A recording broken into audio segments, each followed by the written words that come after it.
ಕೇಳಿ ಋತುಪ್ರಸಾದ್, ನನ್ನ ದಾರಿಗೆ ಅಡ್ಡ ಬಂದಿದ್ದೇನೆ. ಅವನ ಸಮಾಧಿ ನಾನೇ ಕಟ್ಟಬೇಕಲ್ಲ. ನಾನು ಕಟ್ಟಿದ ಮಾತ್ರ ನನ್ನ ಮನಸ್ಸಿಗೆ ನೆಮ್ಮದಿ.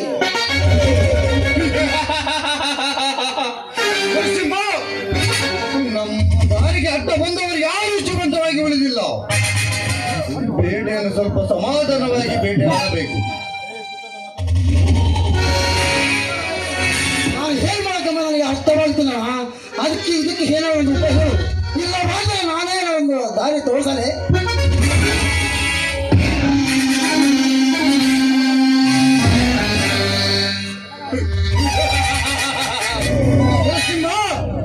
ನಾವು ಯಾರು 10 ಹಳ್ಳಿಗೆ ಒಡೆಯರು ಕಣವು. ನಿನಗೇನು ಬೇಕು ಕೇಳು, ನಾನು ಕೊಡುತ್ತೇನೆ. ನರಸಿಂಹ, ನಾನಿರುವುದೇ ನಿನಗಾಗಿ. ನೋಡು ನರಸಿಂಹ, ಕಬ್ಬಿಣವನ್ನು ಕಾಯಿಸಿದಾಗ ಮಾತ್ರ ನಿಮಗೆ ಬೇಕಾದ ರೀತಿಯಲ್ಲಿ ಉಪಯೋಗ ಮಾಡಿಕೊಳ್ಳಬಹುದು. ಹಾಗೆಯೇ ಶತ್ರುವನ್ನು ಯಾವ ಸಮಯದಲ್ಲಿ ಒಡೆಯಬೇಕು ಅದೇ ಸಮಯದಲ್ಲಿ ಹೊಡೆಯಬೇಕು. ಆಗಲೇ ಕಟ್ಟಬೇಕು ನಮ್ಮ ಶತ್ರುಗಳ ಸಮಾಧಿಯನ್ನು. ಅಣ್ಣ, ನಮ್ಮಲ್ಲಿರುವ ಅಣ್ಣ, ನಿಮ್ಮ ವಿಷಯ ನನಗೆ ಗೊತ್ತು. ಹಾಗೆ ಅವಳು ನನ್ನ ದಾರಿಗೆ ಅಡ್ಡ ಬಂದಿದ್ದಾನಣ್ಣ.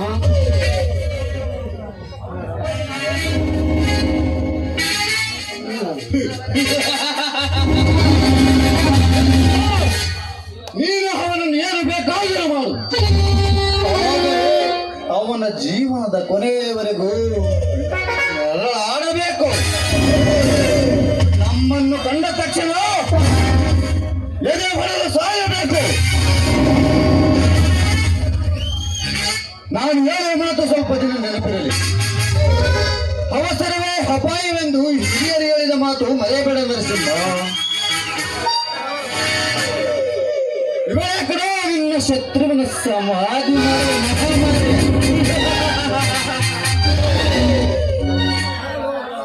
ನರಸಿಂಹ, ರಘುವಿನ ನಾಯಿಯನ್ನು ರಕ್ತವಿರಬೇಕು. ಮೊದಲು ಅವನಿಗೆ ಮದುವೆ ಆಗಿದೆಯೋ ಇಲ್ಲವೋ ತಿಳಿದುಕೋ. ಆಮೇಲೆ ನಾ ಬರೆಯುವೆ ಅವನ ಜೀವನ ಚರಿತ್ರೆ.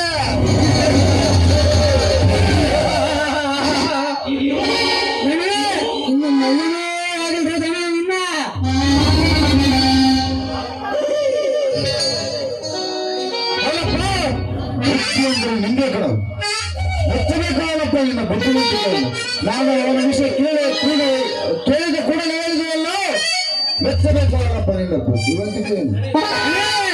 ಚಿಕ್ಕ ವಯಸ್ಸಿಂದ ಅನ್ನ ತಿಂದು ಬಂದ್ರೆ ನಿಮಗೆ ಬೇಕಾದ ವಿಷಯಗಳನ್ನು ತಿಳಿದುಕೊಳ್ಳುವುದು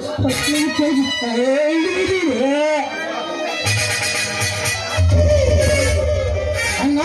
ನಮ್ಮ ಕಾಲಕ್ಕೆ ಹತ್ತಲ್ಲಿ ಸಾಲ ವಸೂಲಿ ಮಾಡೋರು ಯಾರ ವಿಷಯ ಕೇಳಿದ್ರು ತಕ್ಷಣವೇ ಹೇಳ್ತಾನೆ. ಹೊಸ ಹೈಸ್ಪೇಡಿಂದ ಅವನ ಜೀವನದ ಕೊನೆಯವರೆಗೂ ನಾ ಬರಿವೆ ಅವನ ಸಹನೆ ಬರಹ. ನೋಡಿ ಮಾವ, ನೀನು ಮತ್ತು ನರಸಿಂಹನ ಬುದ್ಧಿ ಒಂದೇ.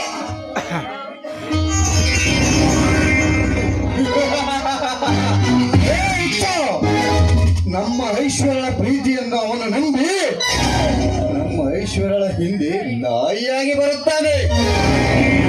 ಸಮಯ ನೋಡಿ ಮಾಡಿದ್ರಾಯ್ತು. ಯಾಕೆ ನರಸಿಂಹ? ಅಲ್ಲ ಮಾವ, ನಿನ್ನ ತಮ್ಮಂದು ನಿಂದು ಬುದ್ಧಿ ಒಂದೇ ತರ ಇದೆಯಲ್ಲ, ಅದು ಹೇಗೆ?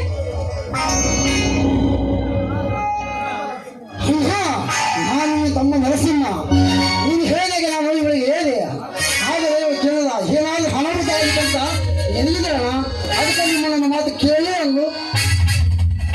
ಹೌದು ಮಾವ, ನಿಮಗೆ ಒಂದು ಮಾತು ಕೇಳಿ ಅಂತ ನಾನೇ ಹೇಳಿದ್ದು. ಅಷ್ಟಕ್ಕೆ ಅದು ತಪ್ಪಾಯ್ತ ಮಾವ? ದಣೆ ಏನಾದ್ರೂ ಅನಾಹುತ ಏನು ಮಾಡಬೇಕು ದಣೆ.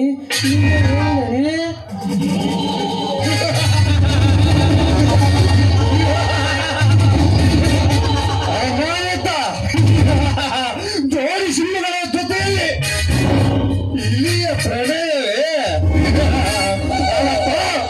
ಅದು ಎಂದಿಗೂ ಸಾಧ್ಯವಿಲ್ಲ. ಸಾಧ್ಯವಾಗುತ್ತಿದೆಯಾ?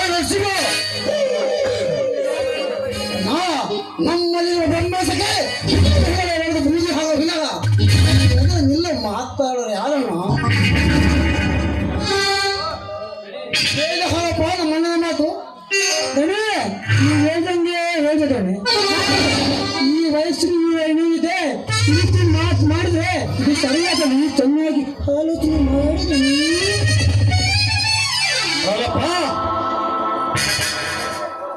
ಹಾಲಪ್ಪ ನೀವು ವಯಸ್ಸಿನಲ್ಲಿ ದೊಡ್ಡವರು ಈ ರೀತಿ ಮಾತನಾಡಿದ್ರೆ ಹೇಗೆ ಹಾಲಪ್ಪ?